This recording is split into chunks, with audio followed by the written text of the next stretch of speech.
अंजना माता के पुत्र नन्हे हनुमान एक सुबह जागे तो उनके पेट में जोर जोर से गड़गड़ाहट हो रही थी। अरे बाप रे! उन्होंने जम्हाई लेते हुए कहा और अपनी बाहें पेड़ों से भी ज्यादा फैलाईं। मुझे नाश्ता चाहिए, सबसे बढ़िया, सबसे मीठा फल। जैसे ही उन्होंने यह सोचा, पूरब का आकाश चमकने लगा। पहाड़ियों के ऊपर एक विशाल आग जैसा गोला उगाया। वह गोल था, लाल था और बिल्कुल सबसे बड़े, सबसे रसीले आम जैसा लग रहा था। आहा!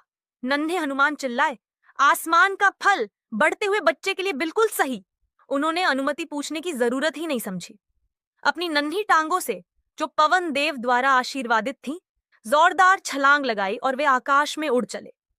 वे सबसे ऊंचे पहाड़ों से ऊपर निकल गए और रुई जैसे बादलों को चीरते हुए आगे बढ़े। वे और तेज उड़ते गए। नीला आकाश पीछे छूट गया। हवा पतली और अंधेरी होती गई, लेकिन नन्हे हनुमान बस पलक झपकाते रहे। उनकी नजर अपने सुंदर नाश्ते जितने बड़े इनाम पर टिकी थी। भूख बुला रही हो तो दूरी कोई मायने नहीं रखती।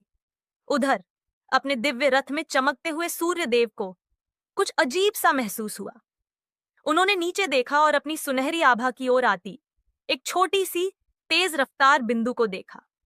सूर्यदेव मुस्कुराए और सोचा, कितना प्यारा है, कोई छोटा जीव दिन की रोशनी के पास खेलना चाहता है। अब नन्हे हनुमान बहुत पास पहुंच चुके थे। गर्मी असाधारण थी, हजारों गर्मियों की आग से भी ज्यादा। लेकिन पवन पुत्र होने के कारण वह जलती हुई लपटें उन्हें नुकसान नहीं पहुंचा सकी। उन्होंने अपने हाथ आगे बढ़ाए, उस आग जैसे फल को पकड़ने के लिए तैयार। उन्होंने अपना मुंह बहुत चौड़ा खोल दिया, इतना चौड़ा कि पूरे स्वादिष्ट गोले को निगल सके। तभी नीचे की दुनिया अचानक अंधेरे में डूब गई।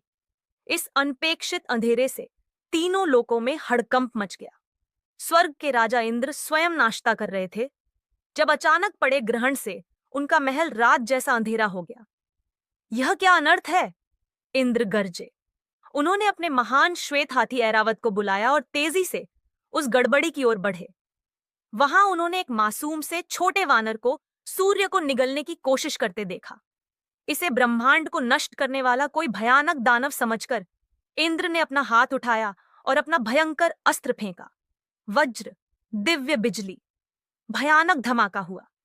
निर्दोष और घबराए हुए नन्हे हनुमान को जोर की चोट लगी और वे पृथ्वी की ओर गिरने लगे। लेकिन गिरने से पहले ही उनके सच्चे पिता कोमल पवन देव उन्हें अपनी सुरक्षित हवा की गोद में थाम लिया। उन्होंने उन्हें सबसे नरम अवतरण दिया और उस भाग्य के लिए सुरक्षित रखा जो सूर्य से भी महान था।